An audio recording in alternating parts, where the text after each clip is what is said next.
Welcome. I hope you are ready for a little magic today. I am so glad you are with me. Picture yourself standing on the edge of a great forest. The trees are tall. The air is cold and clean. The land in front of you seems to go on forever. There are rivers you cannot see the end of. There are mountains touching the sky. This land is old. Very, very old. Very old. And today we are going to walk through it together. We are going to listen to its story, a story of brave people, long journeys, hard choices, and the land that changed the world. This is the story of Canada, and it begins long before anyone wrote it down. Long ago, before there were cities, before there were ships, before anyone in Europe knew this land existed, people already lived here. They had lived here for thousands and thousands of years. These were the First Nations people. They were not one group. They were hundreds of groups. Each group had its own language, its own stories, and its own way of living. Some lived near the ocean and caught fish. Some lived on the flatlands and followed the buffalo. Some built wooden houses in the forests, and some made homes in the frozen north. Each group knew their land deeply. They understood the rivers, the seasons, and the stars. This was not a wild, empty land. It was a homeland, a place full of life, culture, and community. But far away, across a great ocean, something was beginning to change. The first people to sail from Europe to this land were the Vikings. Around the year 1000, a Viking explorer named Leif Erikson sailed west and found a new land. He called it Vinland. Today, we believe Vinland was part of the Canadian island of Newfoundland. The Vikings built a small settlement there. Archaeologists found the remains of their buildings and tools near a place called L'Anse aux Meadows. But the Vikings did not stay long.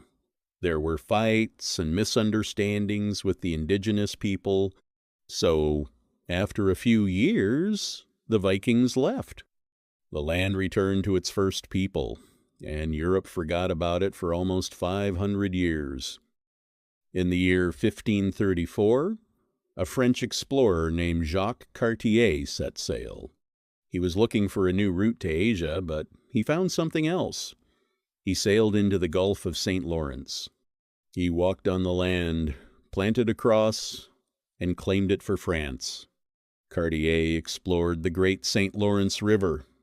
He found a place where the river narrows, which the Iroquois people called Quebec. He also found a large island with a mountain, which we know today as Montreal. He returned to France with tales of this vast new land, and France was listening. Many years passed. In 1608, a determined French explorer named Samuel de Champlain arrived. He didn't just want to look, he wanted to stay. He built a small settlement at Quebec. The winters were cold, hard, and dangerous. Many settlers became sick and died. But Champlain did not give up. He learned from the indigenous people. He made friendships with groups like the Huron and the Algonquin. He is often called the father of New France. The settlement grew slowly, and the fur trade became the heart of the early Canadian economy, connecting French settlers with indigenous hunters. But France was not alone. The British were also coming to North America.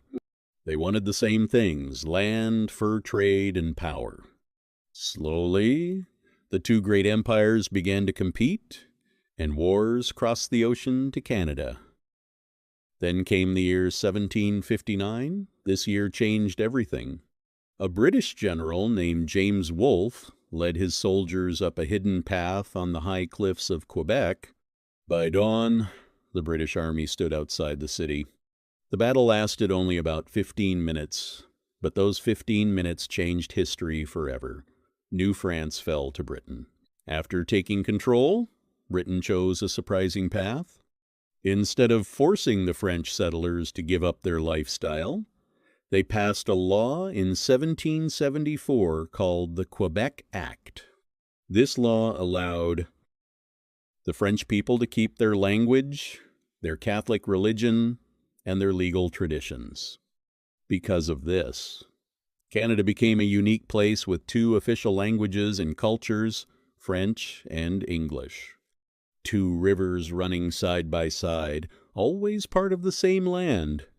In 1776, the American colonies declared independence from Britain, but many people, called Loyalists, wanted to stay loyal to the British king. When the Americans won their revolution, these Loyalists moved north to Canada. Tens of thousands of them built new towns, bringing a strong British identity. Canada was growing, but the indigenous nations were being pushed aside. Their lands were taken, and their children were forced into schools far from their families, where they were forbidden from speaking their own languages. This is one of the darkest parts of Canada's story, and it is important not to forget it. By the middle of the 1800s, the separate British colonies realized they needed to be stronger together. After long meetings, an agreement was reached. On July 1st, 1867, the Dominion of Canada was born. This was Confederation. Canada now had its own government, parliament, and laws. The first Prime Minister was John A. Macdonald. He helped build the nation, but his policies also caused great harm to Indigenous and Chinese people. Canada's history is a mix of beauty and pain. To hold this enormous country together, Canada promised to build a railway to the Pacific coast. This became the Canadian Pacific Railway. Thousands of workers came from China to build it. They worked in dangerous conditions, blasting through mountains for very low pay, and many died. The railway was completed in 1885. Canada was finally connected from east to west. Towns grew. But for the indigenous peoples, this meant losing their traditional lands and the buffalo they depended on. In 1914, Canada entered the First World War. More than 600,000 Canadians served, and over 60,000 died. The Battle of Vimy Ridge in 1917 was a turning point. For the first time, Canadians fought together as one force. Many felt this was the moment Canada truly became a nation. In 1939, Canada entered the Second World War. Canadian soldiers fought bravely, notably liberating towns in the Netherlands on D-Day. Through these sacrifices, Canada found its independent voice in the 20th century today. Canada is a vast, beautiful country. It is known around the world for its politeness, multiculturalism, and open doors to millions of immigrants from every corner of the earth. But Canada also knows it has work to do. The painful past of the Indigenous peoples is a wound that is not fully healed. Canada is learning to listen, to acknowledge its mistakes, and to try to make things right. Canada teaches us something important. A country, like a person, is never finished.